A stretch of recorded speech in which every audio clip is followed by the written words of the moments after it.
नमस्कार। आज का जो हमारा टॉपिक है वो है बंगाल की खाड़ी का अपवा तंत्र। तो आज हम बंगाल की खाड़ी के अपवा तंत्र का अध्ययन करेंगे।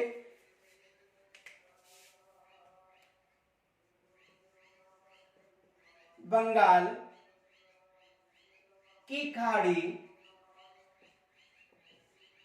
का अपवा तंत्र।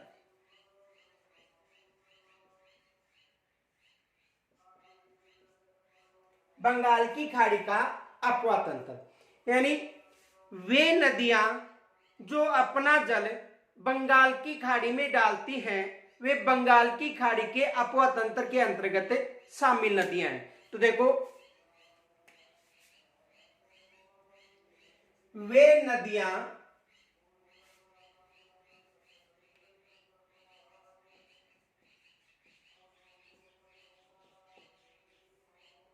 जो अपना जल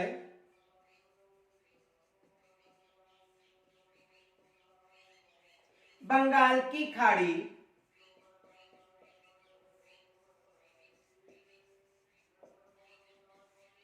यानी वे नदियां जो अपना जल बंगाल की खाड़ी में डालती हैं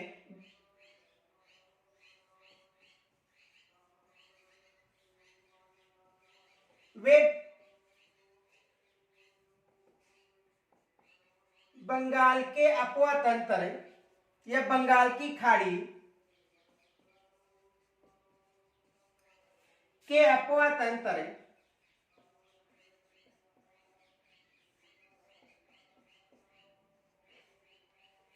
में शामिल है।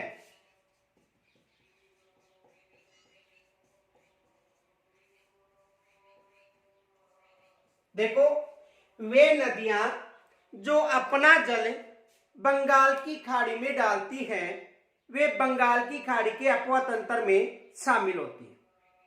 देखो, बंगाल की खाड़ी के अपवा तंत्र में जो राजस्थान की नदी है, जो प्रमुख नदी है वो चंबल और चंबल की सहायक नदियां। तो देखो,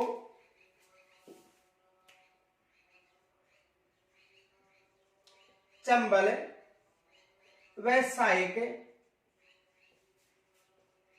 देखो चंबल नदी और उसकी सहायक नदियों में देखो बनास नदी और बनास की सहायक नदियां काली सिंध और काली सिंध की जो आहू नदी है वो पार्वती नदी।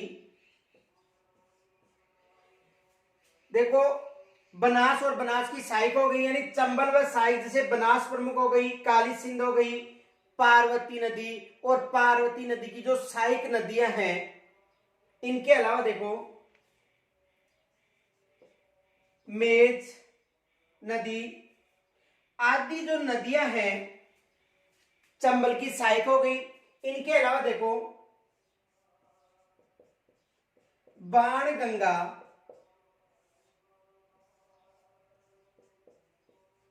गंभीरी आदि नदियां अपना जल बंगाल की खाड़ी में डालती हैं।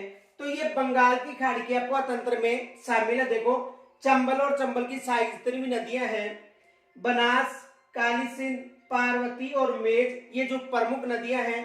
इनके अलावा बाणगंगा नदी हो गई, गंभीरी नदी हो गई। ये नदियां अपना जल, जो राजस्थान की नदियां हैं, अपना जल बंगाल की खाड़ी में डालती हैं। तो ये बंगाल की खाड़ी के अपवा तंत्र में शामिल है। तो कहने का मतलब वे नदियां जो अपना जल बंगाल की खाड़ी में ले जाकर डालती हैं बंगाल की खाड़ी के अपवा तंत्र में शामिल है। और इस अपवा तंत्र की जो प्रमुख नदी है वो कौन सी नदी मानी जाती है? चंबल, यानी ये प्रमुख नदी है। इस नदी यानी ये जो राजस्थान में बहने वाली प्रमुख नदी है जो अपना जल बंगाल की खाड़ी में डालती है। तो यहां से एग्जाम में प्रश्न बनता है कि कौन सी नदी बंगाल के अपवा तंत्र में शामिल है और कौन सी नदी अरब सागरीय अपवा तंत्र में शामिल है। तो देखो, बनास की जितनी भी सहायक नदियां हैं, काली सिंध हो गई, पार्वती हो गई, मेज हो गई, बाणगंगा हो गई और गंभीरी और अन्य जो इनकी सहायक नदियां हैं जैसे ब्राह्मणी नदी है, आहू नदी है। इनके अलावा जो इनकी सहायक नदी है बाणगंगा और गंभीरी हो गई।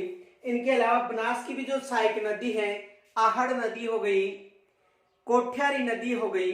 ये जो जितनी भी नदियां हैं अपना जल कहां पर ले जाकर डालती हैं? बंगाल की खाड़ी में। तो ये बंगाल की खाड़ी के अपवा तंत्र में शामिल है। यहां तक स्क्रीन छोड़ लीजिए।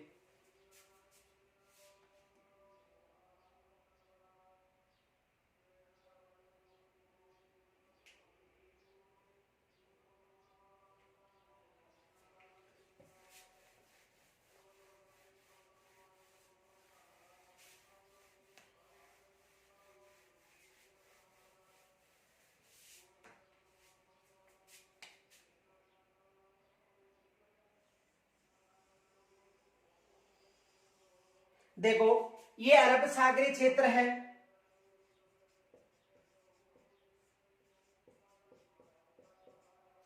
और ये है बंगाल की खाड़ी।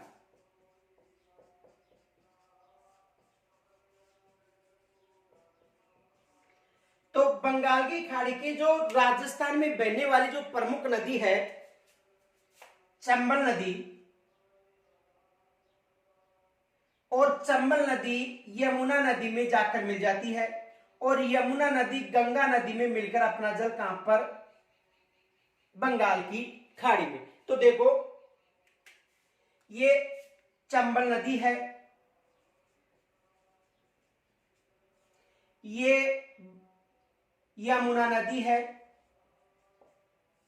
ये गंगा नदी है और गंगा नदी अपना जल कहां पर ले जाकर डालती है? बंगाल की खाड़ी में। तो देखो जो चंबल नदी है उसकी सहायक नदी है, जैसे ये बनास नदी हो गई और बनास की जो भी सहायक नदियां हैं।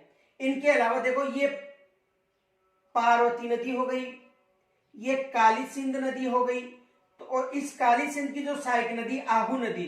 तो ये जो नदियां हैं वो किसकी सहायक नदी है? चंबल की।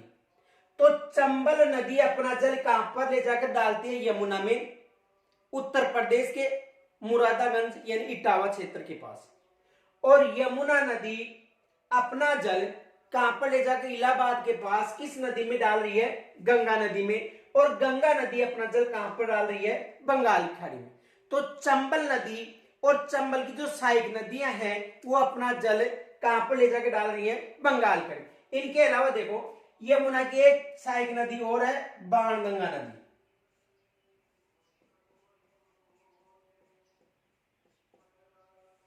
बाणगंगा, तो बाणगंगा नदी भी अपना जल यमुना में डालती है। देखो बाणगंगा नदी मौसमी नदी है। यदि भारी वर्षा होती है बैराज क्षेत्र में तो इसका जल यमुना नदी में पहुंच जाता है, अन्यथा ये आंतरिक अपवा तंत्र में इनका जल जो इस क्षेत्र में ही समाप्त हो जाता है। यदि भारी वर्षा होती है तो इसका जो जल है वो कहां तक चला जाता है? यमुना नदी तक। और यदि भारी वर्षा नहीं होती है तो इसका जो जल है वो भरतपुर उत्तर प्रदेश और जो जयपुर क्षेत्र है यहां पर ही जो मरुस्थल के टीले हैं उनमें समाप्त हो जाता है। तो देखो बंगाल की खाड़ी की प्रमुख चंबल है, चंबल की सहायक है, इनके अलावा बाणगंगा व अन्य नदियां हैं। इनका स्क्रीनशॉट लीजिए।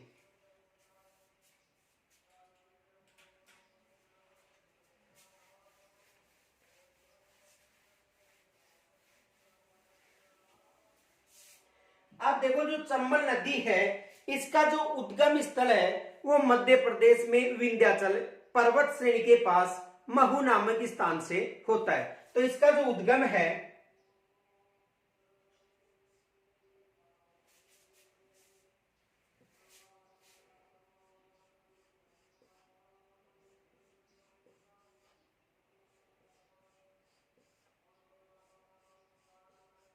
विंध्याचल पर्वत श्रेणी,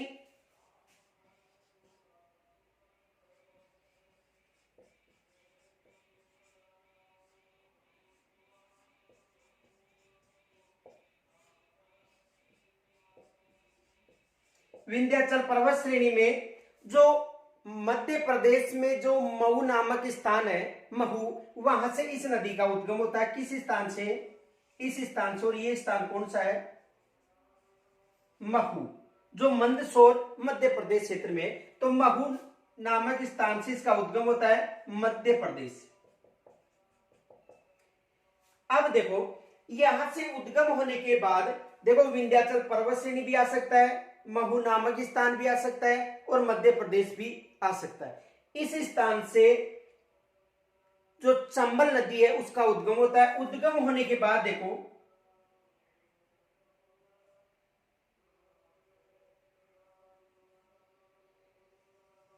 ये राजस्थान में जो 84 गढ़ क्षेत्र है चित्तौड़गढ़ में, यहां से राजस्थान में प्रवेश होती है। राजस्थान में प्रवेश होने के बाद में ये कुछ सीमा यानी राजस्थान में बहने के बाद कुछ दूरी पर उत्तर प्रदेश मध्य प्रदेश व राजस्थान के मध्य सीमा बनाती है। उसके बाद उत्तर प्रदेश में बहती हुई जो अपना जल है वो यमुना नदी में डालती है। किस नदी में अपना जल डालती है? यमुना नदी। और जो यमुना नदी है वो इलाहाबाद के पास अपना जो जल है वो किस नदी में डालती है? गंगा नदी में। और गंगा नदी अपना जो जल है वो कहां पर डाल रही है? बंगाल की खाड़ी में। अब देखो बंगाल की खाड़ी में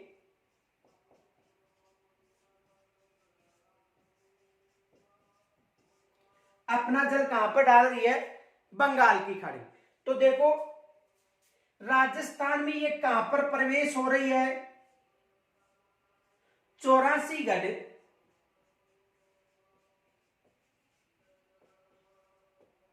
और 84 गढ़ कहां पर है? चित्तौड़गढ़। तो राजस्थान में इस नदी का जो प्रवेश स्थान है वो कहां पर है? 84 गढ़ चित्तौड़गढ़ से ये राजस्थान में प्रवेश करती है। उसके बाद देखो यहां तक इसका जो बहाव क्षेत्र है यहां तक केवल राजस्थान में है। और यहां से लेकर यहां तक ये जो क्षेत्र है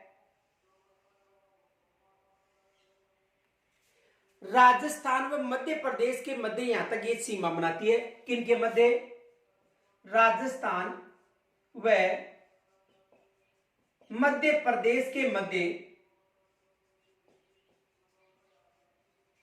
सीमा। किनके मध्य सीमा बनाती है? राजस्थान व मध्य प्रदेश के मध्य यहां से लेकर यहां तक ये सीमा बनाती है। उसके बाद ये जो क्षेत्र है उत्तर प्रदेश। तो उत्तर प्रदेश में बहती हुई जो उत्तर प्रदेश का जो इटावा क्षेत्र है जहां पर मुरादागंज नामक स्थान है, तो इटावा में ये किस नदी में आकर मिल जाती है? यमुना नदी में। ये कौन सी नदी है? यमुना। और ये कौन सी नदी है? गंगा नदी। तो कहां पर आकर मिलती है? इटावा क्षेत्र के पास। इटावा उत्तर प्रदेश। इटावा उत्तर प्रदेश में जो चंबल नदी है यमुना नदी में जाकर मिल जाती है। और इलाहाबाद के पास जो देवप्रयाग इलाहाबाद का जो क्षेत्र है वहां पर जो यमुना नदी है वो कहां पर जाकर मिल जाती है? गंगा नदी। तो देखो इस नदी का जो उद्गम है महू नामक स्थान से होता है। महू नामक स्थान जो विंध्याचल पर्वत श्रेणी यानी मध्य प्रदेश में। उसके बाद ये मध्य प्रदेश में बहती हुई अपना जो जल है वो राजस्थान के 84 गढ़ चित्तौड़गढ़ में प्रवेश, राजस्थान में 84 गढ़ चित्तौड़गढ़ से प्रवेश होती है। अब देखो यहां पर राजस्थान में ही यहां पर जो भैंसरोड़गढ़ नामक स्थान है, कौन सा स्थान? भैंसरोड़गढ़। वहां पर चूलिया जलप्रपात का निर्माण करती है जो राजस्थान का सबसे बड़ा जलप्रपात और भारत का 5वां बड़ा जलप्रपात है। तो यहां पर देखो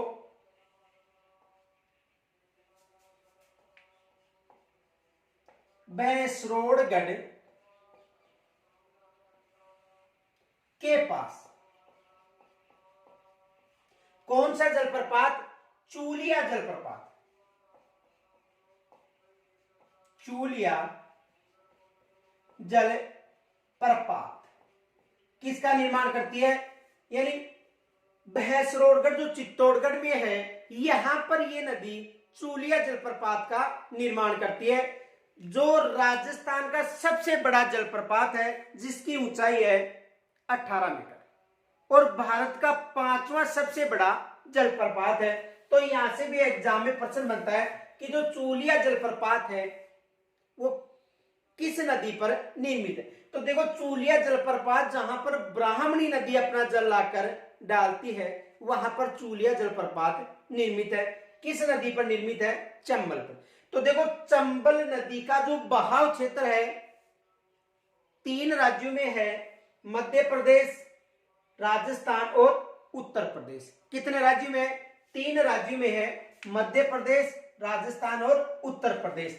और इसकी जो जल परियोजना की बात करें तो जल परियोजना 2 राज्यों की है, ये एक मध्य प्रदेश और दूसरा राजस्थान। ये याद रखना है कि यदि जल परियोजना की बात करें तो राजस्थान और मध्य प्रदेश की संयुक्त जल परियोजना है, जिनमें 50-50 यानी 50-50% दोनों का हिस्सा है। इसका बहाव क्षेत्र 3 राज्यों में है। और इस पर जो संयुक्त जल परियोजना की बात करें तो संयुक्त जल परियोजना एक तो मध्य प्रदेश और दूसरा राजस्थान, 2 राज्यों की यह संयुक्त जल परियोजना है। और यदि इसका बहाव क्षेत्र पहुंचे तो 3 राज्यों में है, उद्गम मध्य प्रदेश से होता है और उसके बाद में राजस्थान में बहती हुई कुछ सीमा मध्य प्रदेश और राजस्थान के मध्य बनाती है और फिर उसके बाद में अपना जल यमुना, यमुना के माध्यम से गंगा और गंगा अपना जल बंगाल का। अब देखो, जो गंगा नदी है इसे राष्ट्रीय नदी घोषित भी किया गया है और इसमें गांगे सूस जो जीव पाया जाता है उसे जलीय जीव, राष्ट्रीय जलीय जीव घोषित किया गया है। तो इस क्षेत्र में यहां पर जो घड़ियाल पाए जाते हैं, चंबल में जो राजस्थान क्षेत्र है यहां पर घड़ियाल पाए जाते हैं, इस कारण इस क्षेत्र में एक घड़ियाल अभ्यारण्य की स्थापना की गई है, जो प्रथम जलीय अभ्यारण्य है। और चंबल को घड़ियालों का संसार भी कहा जाता है या घड़ियालों का जन्म स्थल भी कहा जाता है। तो देखो, इसका बहाव मध्य प्रदेश, राजस्थान और उत्तर प्रदेश हो गया। 3 राज्यों में बहाव है और 2 राज्यों की यह संयुक्त जल परियोजना है। तो यहां तक इसका स्क्रीनशॉट लीजिए।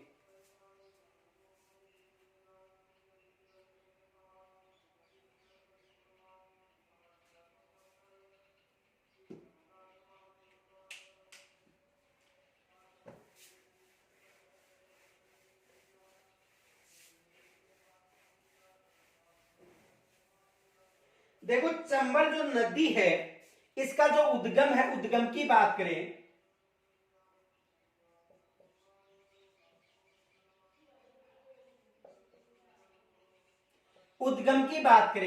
तो इसका जो उद्गम है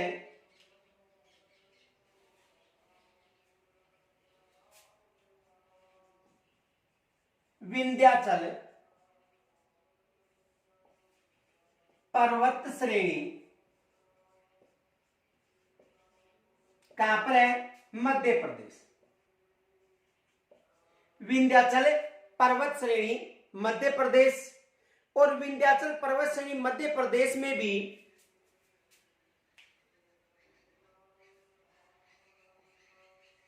महू नामक स्थान से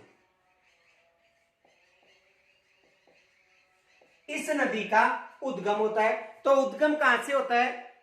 मध्य प्रदेश से। मध्य प्रदेश भी आ सकता है, विंध्याचल पर्वत श्रेणी भी आ सकती है और इनके अलावा महू नामक स्थान पर। और जो ऊंचाई है 616 मीटर की ऊंचाई से होता है। यानी ऊंचाई कितनी है? 616 मीटर, यानी 616 मीटर की ऊंचाई से इस नदी का उद्गम होता है। अब देखो, इसका जो समापन स्थल है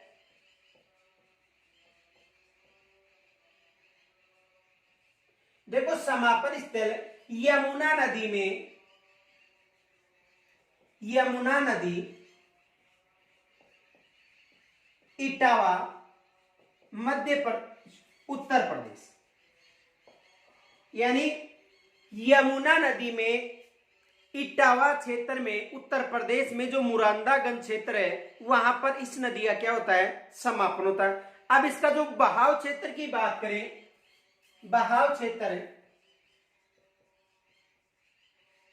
देखो बहाव क्षेत्र की यदि बात करें तो इसका जो बहाव क्षेत्र 3 राज्यों में है। देखो मध्य प्रदेश से इसका उद्गम होता है, मध्य प्रदेश के बाद राजस्थान में बहती हुई और राजस्थान उत्तर प्रदेश के मध्य सीमा बनाने के बाद उत्तर प्रदेश में बहती हुई अपना जो जल है वो यमुना नदी में डालती है। तो इसका जो बहाव क्षेत्र है 3 राज्य हो गए, कौन कौन सा, मध्य प्रदेश हो गया, राजस्थान हो गया और उत्तर प्रदेश। ये याद रखना है कि जो चंबल नदी है इसका जो बहाव क्षेत्र है कितने राज्यों में है, तो चंबल नदी का जो बहाव क्षेत्र 3 राज्यों में है, मध्य प्रदेश, राजस्थान और उत्तर प्रदेश। अब देखो यदि संयुक्त जल परियोजना की बात करें तो 2 राज्यों की संयुक्त जल परियोजना है जल परियोजना। देखो जल परियोजना की बात करें तो 2 राज्यों की जल परियोजना है, एक मध्य प्रदेश हो गया और दूसरा जो राज्य है वो है राजस्थान। तो 2 राज्यों की संयुक्त जल परियोजना हो गई, एक मध्य प्रदेश और दूसरा है राजस्थान। देखो मध्य प्रदेश और राजस्थान का 50-50% इसमें हिस्सा है, यानी 50% जो हिस्सा है वो किसका है, मध्य प्रदेश का, और 50% जो हिस्सा है वो किसका है, राजस्थान का। तो 2 राज्यों की संयुक्त जल परियोजना हो गई, राजस्थान और मध्य प्रदेश की, और 3 राज्यों की परियोजना है। देखो इसे, इसका जो प्राचीन नाम है, प्राचीन नाम, तो प्राचीन नाम इसका चर्मणवती है। प्राचीन नाम क्या है, चर्मणवती। देखो ये इसका प्राचीन नाम है।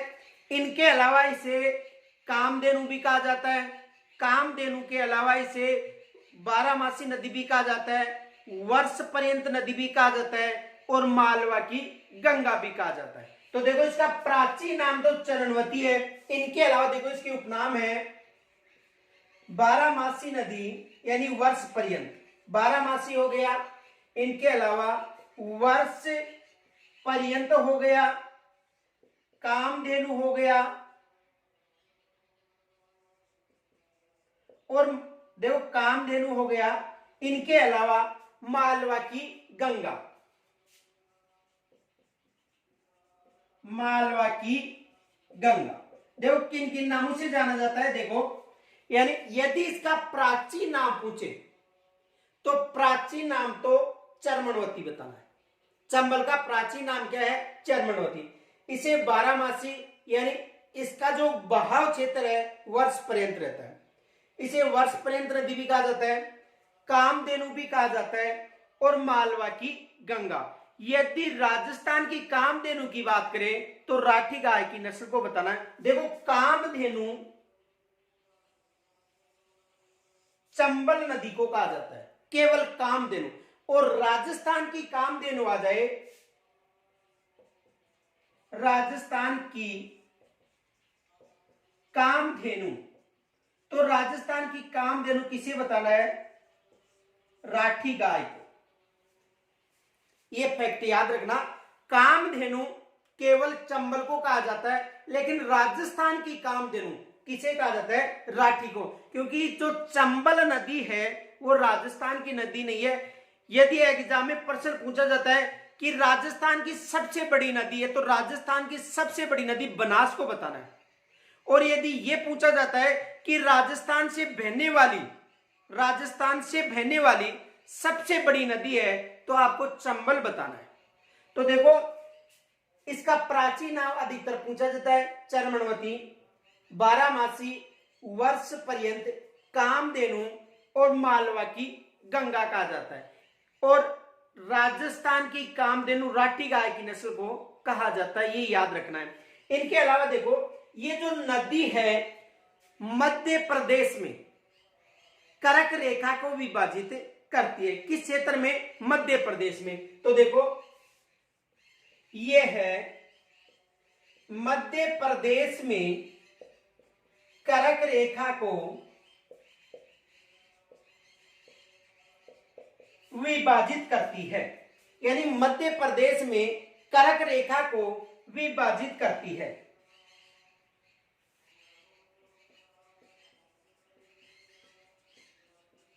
विभाजित करती है, किस क्षेत्र में करती है? मध्य प्रदेश में कर्क रेखा को विभाजित करती है। यहां से एग्जाम में अधिकतर प्रश्न बनते हैं। देखो, विंध्याचल पर्वत श्रेणी मध्य प्रदेश महू नामक स्थान से 616 मीटर की ऊंचाई से यमुना में इटावा उत्तर प्रदेश, जो मुरादागंज क्षेत्र है वहां पर यमुना में जाकर मिल जाती है। मध्य प्रदेश, राजस्थान, उत्तर प्रदेश में इसका भाव क्षेत्र है। मध्य प्रदेश और राजस्थान की संयुक्त जल परियोजना है। प्राचीन नाम चरमनवती है। 12 वर्ष पर्यंत कामधेनु और मालवा की गंगा भी कहा जाता है। और मध्य प्रदेश में कर्क रेखा को विभाजित करती है। और राजस्थान की कामधेनु राठी गाय की नस्ल को कहा जाता है। तो यहां तक स्क्रीन छोड़ लीजिए।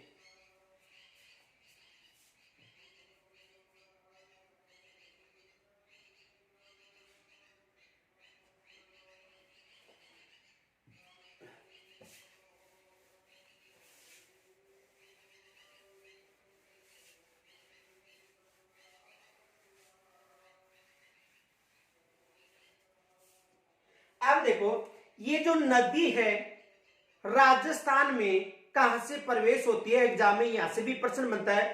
तो राजस्थान में जो 84गढ़ चित्तौड़गढ़ क्षेत्र है वहां से ये राजस्थान में प्रवेश होती है। देखो,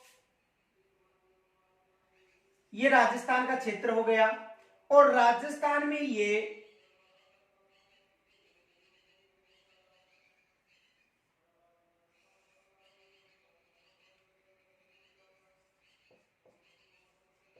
चौरासीगढ़ क्षेत्र कहां पर है? चित्तौड़गढ़। तो राजस्थान में 84गढ़ चित्तौड़गढ़ से प्रवेश होती है। इस नदी पर मध्य प्रदेश का जो मंदसौर क्षेत्र है वहां पर गांधी सागर बांध निर्मित है। देखो, यहां पर कौन सा बांध निर्मित है? गांधी सागर बांध।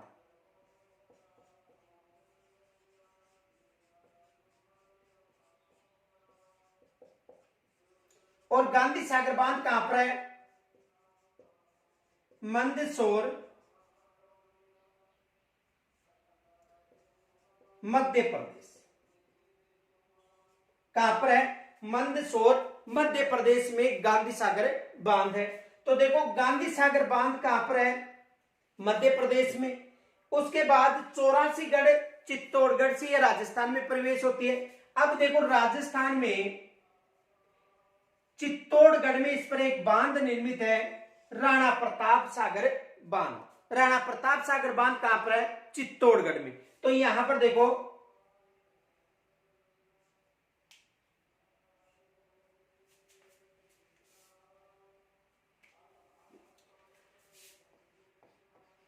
राणा प्रताप सागर बांध। और राणा प्रताप सागर बांध कहां पर है? चित्तौड़गढ़ में।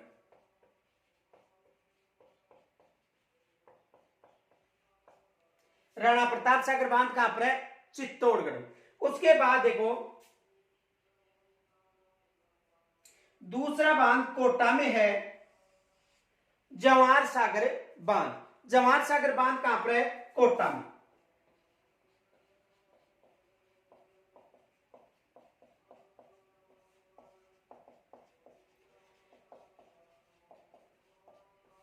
देखो, जवाहर सागर बांध कोटा में है, इसे कोटा बांध के नाम से भी जाना जाता है। उसके बाद देखो, इस पर है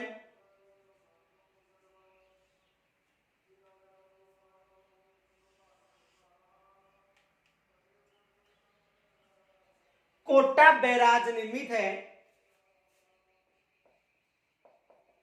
कोटा बैराज। और कोटा बैराज कहां पर है? कोटा व बूंदी सीमा पर।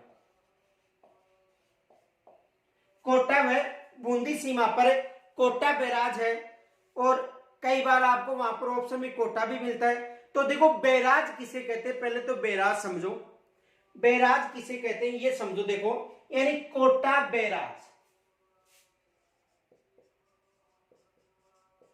यानी बैराज उसे कहते हैं कि ऐसा बांध जिससे केवल सिंचाई की जाती हो या जिससे नहरें निकाली गई हो उसे बैराज कहा जाता है। ऐसा बांध जिससे केवल सिंचाई हेतु नहरें निकाली जाती हैं उसे बैराज कहा जाता है। तो बैराज का मतलब सिंचाई हेतु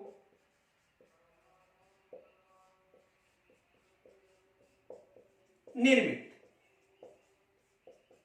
उसे क्या कहा जाता है? बैराज।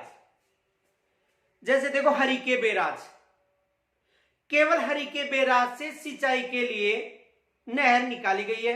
जैसे राजस्थान फीडर, फीडर का मतलब होता है कि ऐसी नहर जिससे केवल मध्य क्षेत्र में जल का उपयोग न करके जो मेन क्षेत्र है वहां पर पानी का उपयोग किया जाता है। यानी सिंचाई के लिए जो नहर निकाली जाती है उसे फीडर कहा जाता है। और बैराज का मतलब सिंचाई हेतु तो निर्मित बांध होता है, उसे बैराज कहा जाता है।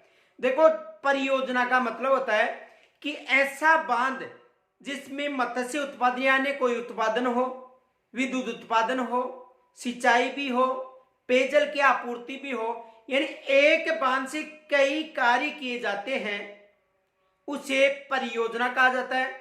बैराज का मतलब केवल सिंचाई के लिए जो नहर निकाली जाती है उसे बैराज कहा जाता है। अब देखो ये केवल ये मध्य प्रदेश क्षेत्र हो गया और ये हो गया राजस्थान।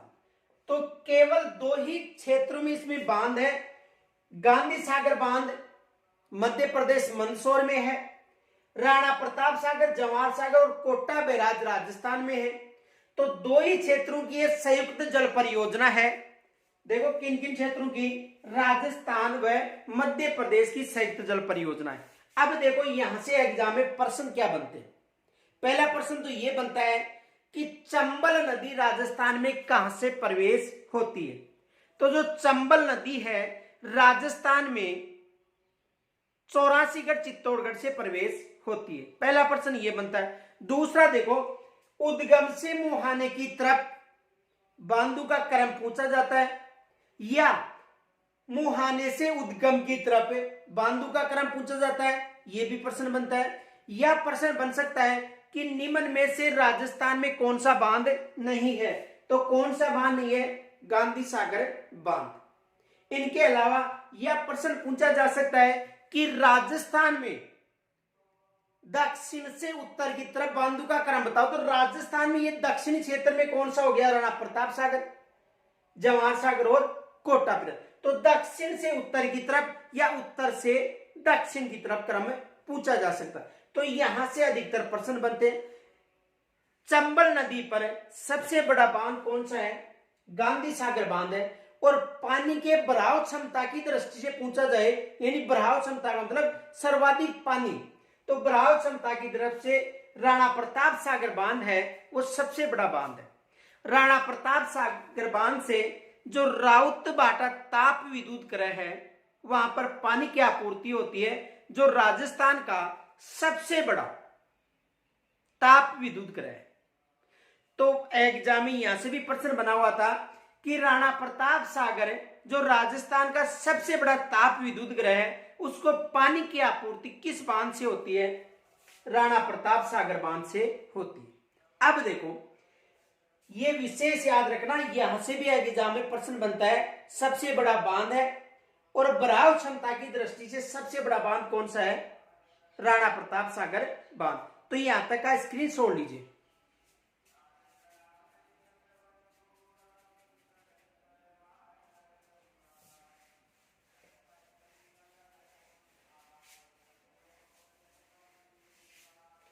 देखो ये जो नदी है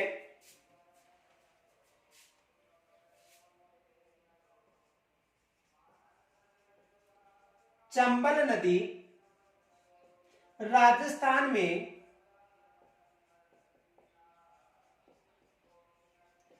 चौरासीगढ़, चित्तौड़गढ़ यानी चंबल नदी राजस्थान में 84 चित्तौड़गढ़ से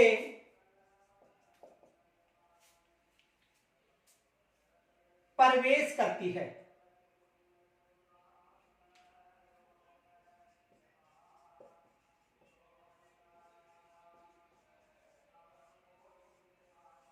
यानी 84 चित्तौड़गढ़ से ये राजस्थान में प्रवेश करती है। आगे देखो, इस नदी पर मध्य प्रदेश में मंदसौर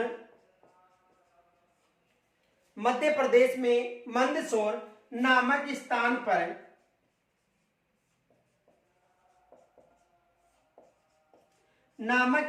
पर गांधी सागर बांध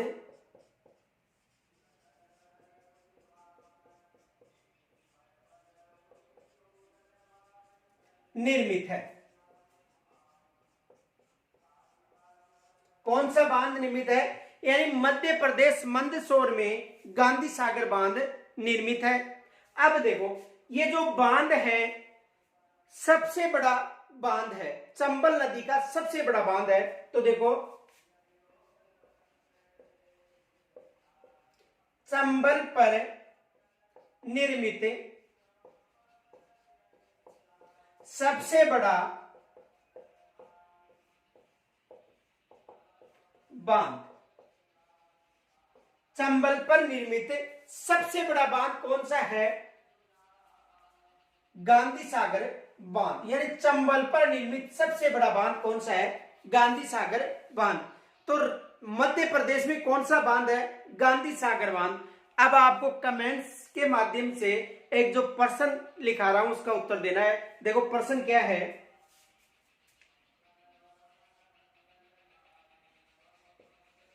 चंबल पर मध्य प्रदेश में कौन सा बांध निर्मित है? यानी चंबल पर मध्य प्रदेश में कौन सा बांध निर्मित है? देखो ऑप्शन है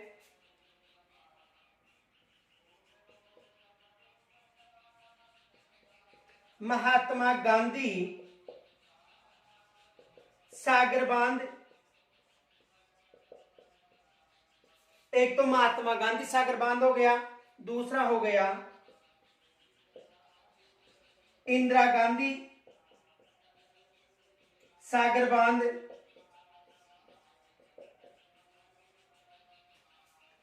देखो दो ही ऑप्शन मान लो, महात्मा गांधी सागर और इंदिरा गांधी सागर बांध। इनके अलावा इन दो में ही बताना है आपको कि महात्मा गांधी सागर बांध है या इंदिरा गांधी सागर, अन्य नाम भी आ सकते हैं वहां पर। लेकिन जो मध्य प्रदेश का जो गांधी सागर बांध है उसे किस नाम से जाना जाता है? जैसे हमने माही नदी पर अध्ययन किया था, और माही नदी पर जो माही बजाज सागर बांध था, उस बांध का जो पूरा नाम था वो था जमनालाल बजाज सागर बांध। अब हमने तो एक ही चीज रट रखी है कि गांधी सागर बांध कहां पर निर्मित है? मध्य प्रदेश, मंदसौर मध्य प्रदेश। अब यदि एग्जामिनर ये दे दे, जैसे दे दिया महात्मा गांधी सागर, इंदिरा गांधी सागर, इनके अलावा देखो सोनिया गांधी भी दे सकता है या अन्य कोई भी गांधी परिवार का नाम दे सकता है। तो ये दो विशेष है, इंदिरा गांधी और गांधी सागर बांध। तो आपको कमेंट्स के माध्यम से ये बताना है कि सर जी इस बांध को, जो मध्य प्रदेश मंदसौर में जो बांध निर्मित है, उसे इंदिरा गांधी या महात्मा गांधी बांध के नाम से जाना जाता है। क्योंकि एग्जामिनर है वो कैसा भी प्रश्न बना सकता है। जैसे देखो माही बजाज सागर बांध था, उसका पूरा नाम जमनालाल बजाज सागर बांध है। तो इस बांध का पूरा नाम क्या है? कमेंट्स के माध्यम से बताना है। फिर इसका जो उत्तर है अगला जो हमारा वीडियो आएगा पोआ तंत्र का, उसमें बता दिया जाएगा। यहां तक स्क्रीनशॉट लीजिए।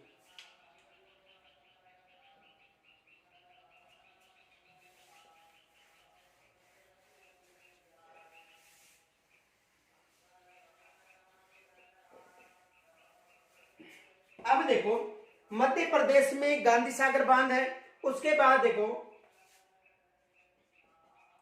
राजस्थान में इस नदी पर, राजस्थान में इस नदी पर देखो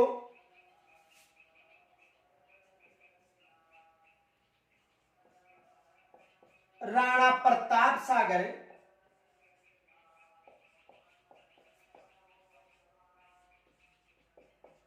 बांध निर्मित है। कौन सा बांध निर्मित है? राणा प्रताप सागर। और राणा प्रताप सागर का पूरा नाम है महाराणा प्रताप सागर बांध। राणा प्रताप सागर का पूरा नाम क्या है? महाराणा प्रताप सागर बांध। तो चंबल नदी पर राजस्थान में एक बांध तो राणा प्रताप सागर या महाराणा प्रताप सागर बांध है, जो कहां पर है? चित्तौड़गढ़ में।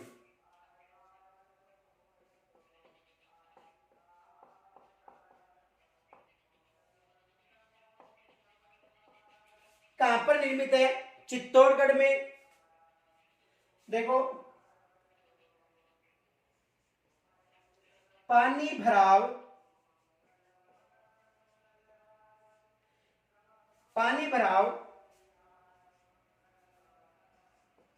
क्षमता सर्वाधिक।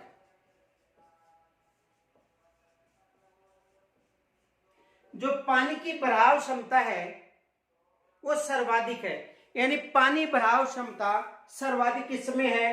राणा प्रताप सागर बांध में। और इसका जल का उपयोग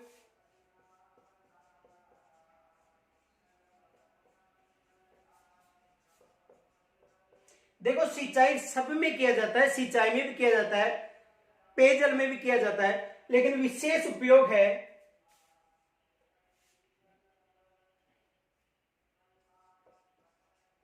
रावत भाटा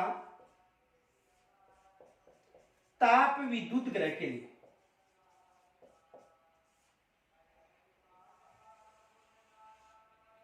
यानी रावत भाटा ताप विद्युत ग्रह के लिए है इसका, यानी ताप रावत भाटा ताप विद्युत ग्रह है, उसके लिए इस जल का उपयोग किया जाता है। किस बांध के जल का?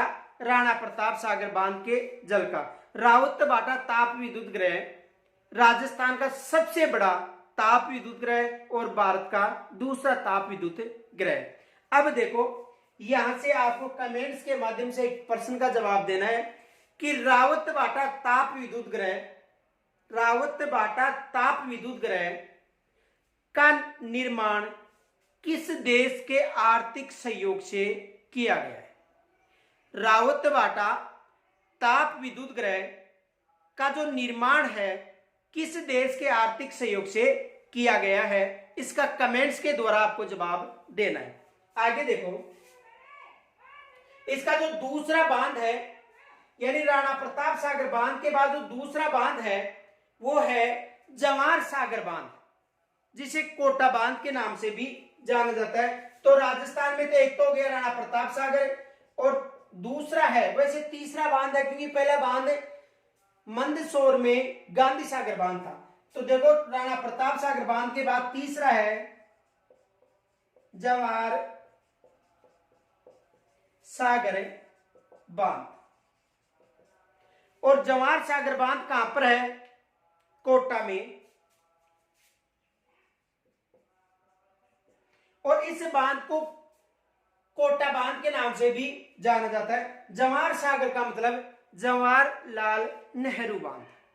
जवाहर सागर का मतलब जवाहरलाल नेहरू बांध, और इसका नाम हो गया राणा प्रताप सागर यानी महाराणा प्रताप सागर बांध। तो देखो जवाहर सागर बांध को कोटा बांध के नाम से भी जाना जाता है। इस बांध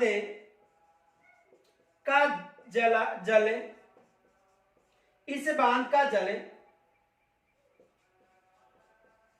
जवाहर सागर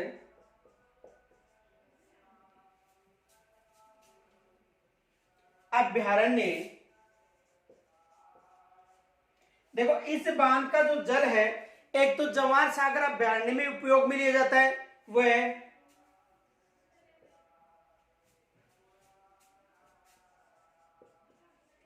कोटा विद्युत ग्रह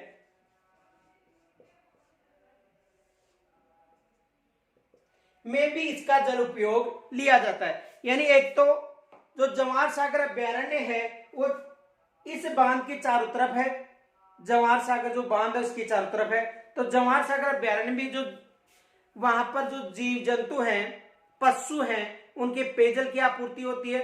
इनके अलावा जो कोटा ताप विद्युत ग्रह है या कोटा विद्युत ग्रह है, वहां पर भी इसका जल उपयोग में लिया जाता है, किसका? जवाहर सागर बांध का। अब देखो एग्जाम में यहां से प्रश्न बनता है कि राजस्थान का प्रथम सर्प उद्यान किस बांध के पास है? राजस्थान का प्रथम सर्प उद्यान किस बांध के पास है?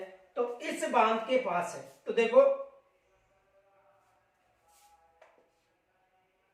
यानी इस बांध के पास राजस्थान का प्रथम सर्प उद्यान निर्मित है।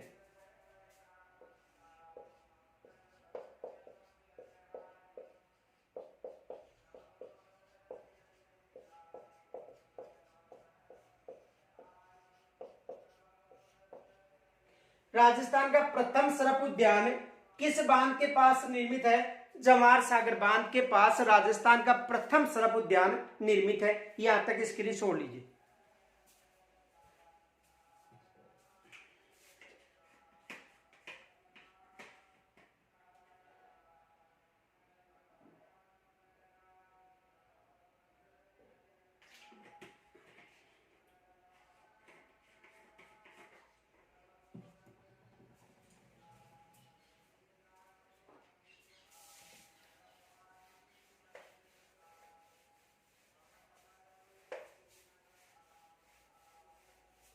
आगे देखो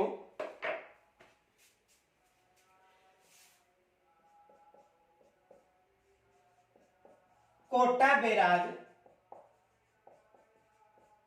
बैराज का मतलब है ऐसा बांध जिसका जल उपयोग सिंचाई हेतु किया जाता है या नहरें निकाली जाती है केवल, उसे बैराज कहा जाता है। और ये बांध कोटा व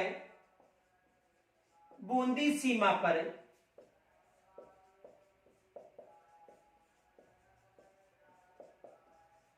निर्मित है। कहां पर निर्मित है? कोटा व बूंदी सीमा पर ये निर्मित है।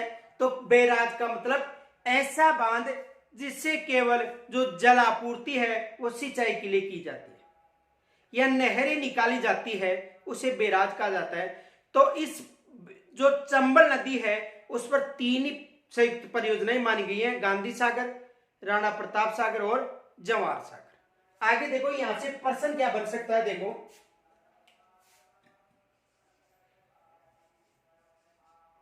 उद्गम से समापन, उद्गम से समापन की तरफ सही बांधों का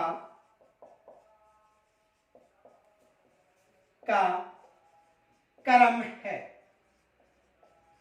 देखो उद्गम से समापन या मुहाने की तरफ, उद्गम से समापन यानी मुहाने की तरफ सही बांधों का क्रम है। तो देखो 2 तरह से यहां पर प्रश्न बनेंगे। एक प्रश्न में तो ये ऑप्शन मिलेंगे आपको, देखो सही क्रम ही बता देता हूं मैं आपको। पहले आ गया गांधी सागर बांध,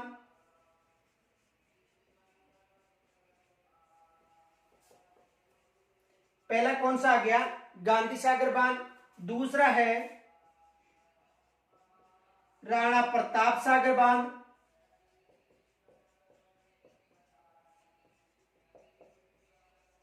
दूसरा कौन सा है? राणा प्रताप सागर बांध। तीसरा है जवाहर सागर बांध और चौथा है कोटा बैराज।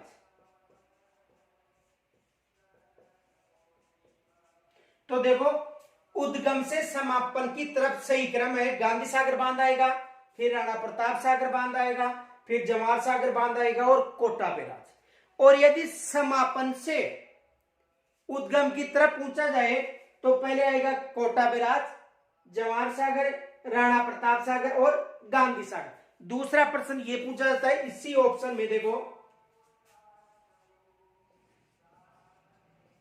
उद्गम से समापन की तरफ राजस्थान में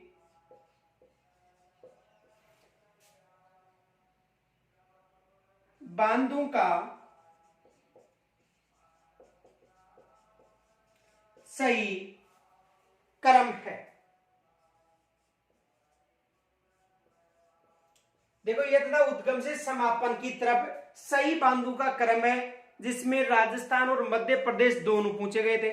अब केवल राजस्थान पूछ रहा, तो देखो ये बांध छोड़ना क्योंकि ये मध्य प्रदेश में। अब देखो उद्गम से समापन की तरफ है राणा प्रताप सागर, दूसरा हो गया जवाहर सागर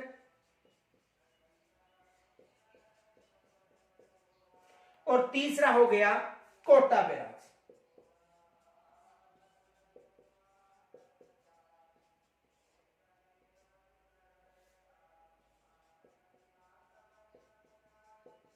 ये एग्जामिनर प्रश्न बना सकता है। या यदि राजस्थान में समापन यानी मुहाने से उद्गम की तरफ, तो पहले कोटा बैराज आ गया, फिर जवाहर सागर आ गया और फिर राणा प्रताप सागर। एक प्रश्न और बनता है, देखो स्क्रीनशॉट लीजिए इसका।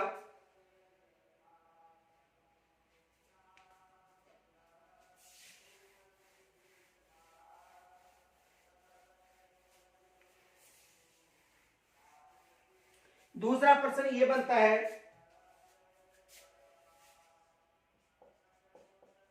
निम्न में से कौन सा बांध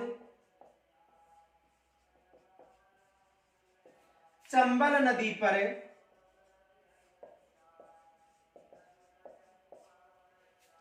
राजस्थान में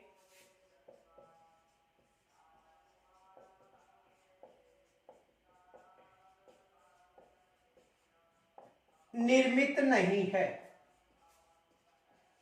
कौन सा बांध चंबल नदी पर राजस्थान में निर्मित नहीं है? तो देखो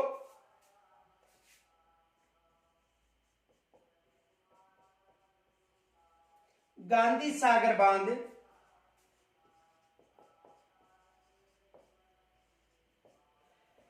राणा प्रताप सागर बांध,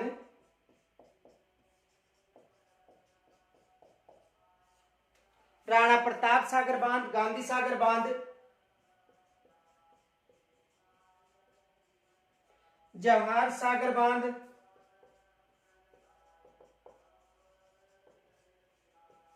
और कोटा बैराज।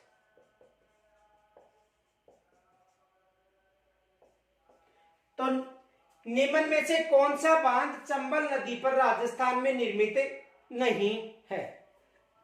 तो कौन सा बांध निर्मित नहीं है? गांधी सागर बांध। और ये बांध कहां पर निर्मित है? मध्य प्रदेश में।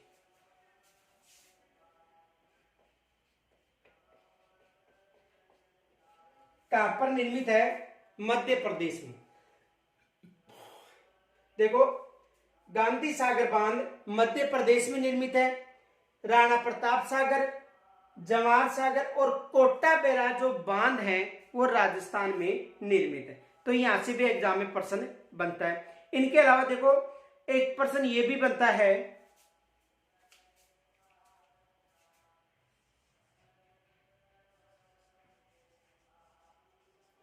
चंबल नदी पर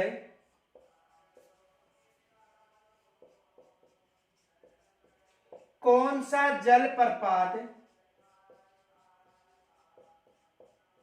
निर्मित है?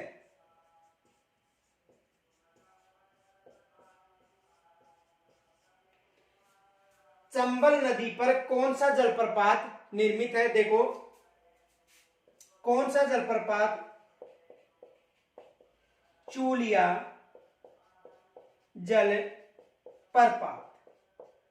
कौन सा जलप्रपात निर्मित है? चूलिया जलप्रपात निर्मित है। ऊंचाई की दृष्टि से राजस्थान का सबसे ऊंचा बांध है 18 मीटर।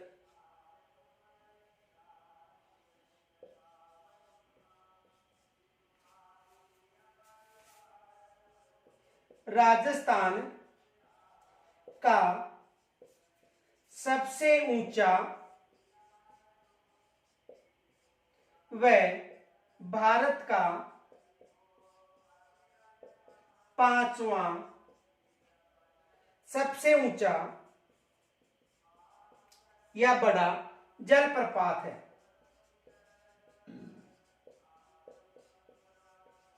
देखो, राजस्थान की यदि बात करें तो राजस्थान का सबसे ऊंचा है और भारत का कौन सा है, 5वां बड़ा जलप्रपात है चूलिया जलप्रपात, जो कहां पर निर्मित होता है, भैंसरोडगढ़ चित्तौड़गढ़ में।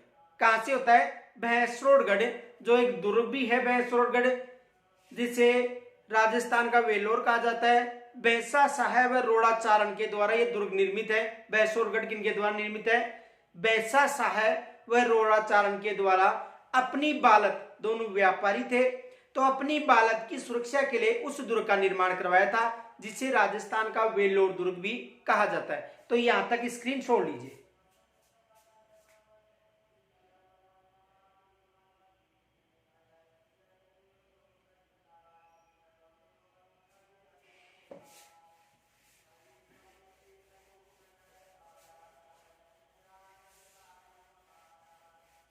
इनके अलावा देखो, सर्वाधिक जो अवनालिका अपर्दन है, बीहड़ क्षेत्र है, उत्खात भूमि है, वो चंबल नदी पर अधिक निर्मित है। तो देखो,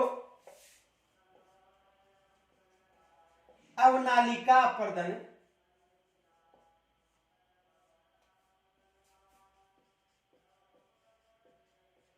अवनालिका अपर्दन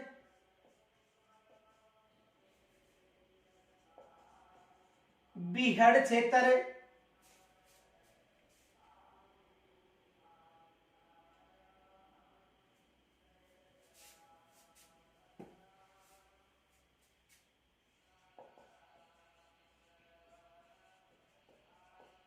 उत्खात भूमि,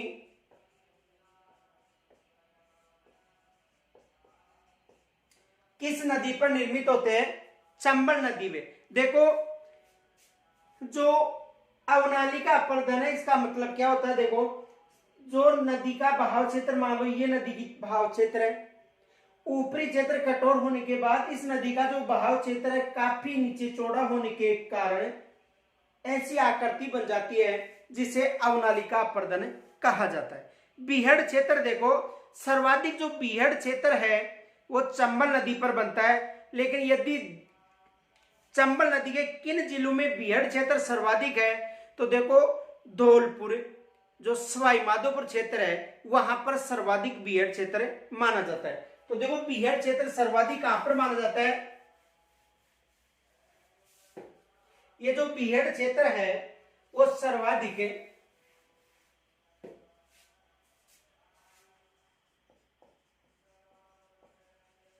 धौलपुर व सवाई माधोपुर।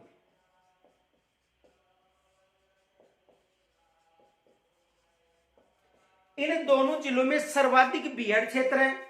12 जिले में एक 480 जो किलोमीटर की पट्टी है वो भी बीहड़ क्षेत्र यानी जंगली क्षेत्र सर्वाधिक है। तो चंबल नदी पर सर्वाधिक बीहड़ क्षेत्र पाया जाता है। और यदि जिले की बात करें तो धौलपुर व सवाई माधोपुर में सर्वाधिक बीहड़ क्षेत्र पाया जाता है। इस नदी की जो लंबाई है,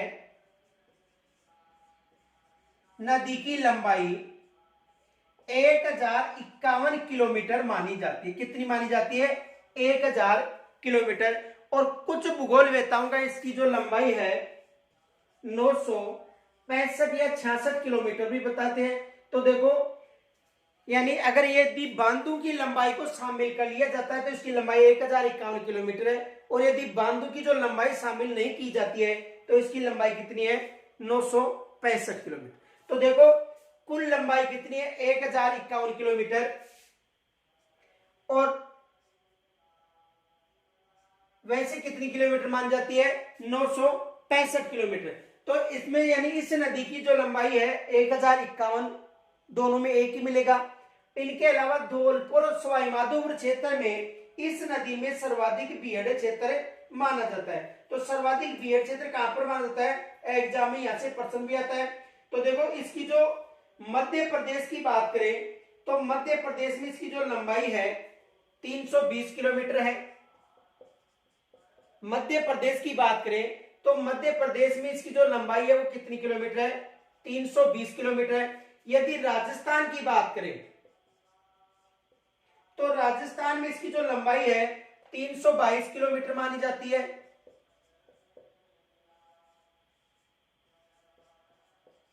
मध्य प्रदेश में कितनी लंबाई?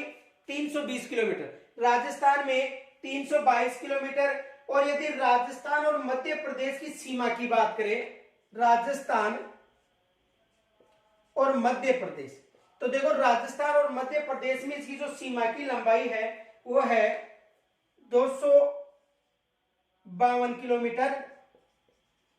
मध्य प्रदेश में 320, राजस्थान में 322। राजस्थान और मध्य प्रदेश के मध्य इसकी जो लंबाई है 252 किलोमीटर है। और यदि केवल उत्तर प्रदेश की बात करें, उत्तर प्रदेश, तो उत्तर प्रदेश में देखो इसकी जो लंबाई है 157 किलोमीटर मानी जाती है। 157 किलोमीटर। देखो मध्य प्रदेश में 320, राजस्थान में 322, राजस्थान और मध्य प्रदेश के मध्य 252 और उत्तर प्रदेश के मध्य 157 किलोमीटर। देखो ये जो लंबाई है अलग अलग बुकों में आपको अलग अलग मिलेगी, लेकिन इसकी जो प्रमुख लंबाई है वो मानी जाती है 665 किलोमीटर। ये अपवाद है और 665 किलोमीटर माने जाते हैं। लेकिन एनसीईआरटी की पुस्तक में ये उल्लेखित है कि यदि जो नदी पर जो बांध निर्मित है, यदि उनकी सीमा को शामिल किया जाता है तो इसकी लंबाई कितनी? 1051। वैसे इसकी लंबाई कितनी मानी जाती है? 965 किलोमीटर। और सर्वाधिक जो बीहड़ क्षेत्र है चंबल पर है वो धौलपुर व सवाई माधोपुर। इसके अलावा देखिए इसका बहाव क्षेत्र है, यदि बहाव क्षेत्र की बात करें तो 6 जिलों में इसका बहाव क्षेत्र है। राजस्थान में देखो कौन कौन से जिले हैं।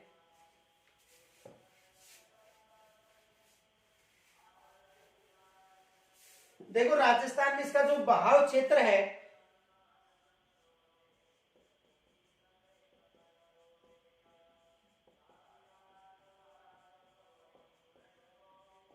चित्तौड़गढ़ हो गया,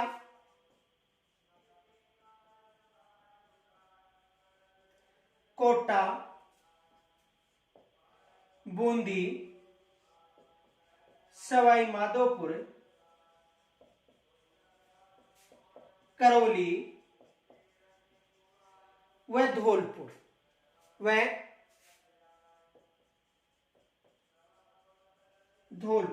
तो चित्तौड़गढ़ हो गया, प्रवेश होता है कोटा, बूंदी, सवाई माधोपुर, करौली व धौलपुर, यानी 6 जिलों में इस नदी का बहाव क्षेत्र है। और राजस्थान की 3 नदियां हैं जिनका बहाव क्षेत्र 6 जिलों में आपको बताया था। चंबल याद रखना है, ये याद रखना है। च का मतलब चंबल, चंबल का बहाव क्षेत्र कितने जिलों में? 6 जिलों में। बे का मतलब बनास, बनास का बहाव क्षेत्र भी कितने जिलों में? 6 जिलों में। और ले का मतलब लूनी, लूनी का बहाव भी कितने जिलों में है? 6 जिलों में। तो चंबल, बनास और लूनी नदी का जो बहाव क्षेत्र है राजस्थान में 6 जिलों में। इनके अलावा देखो चंबल नदी पर जो अभ्यारण्य निर्मित है,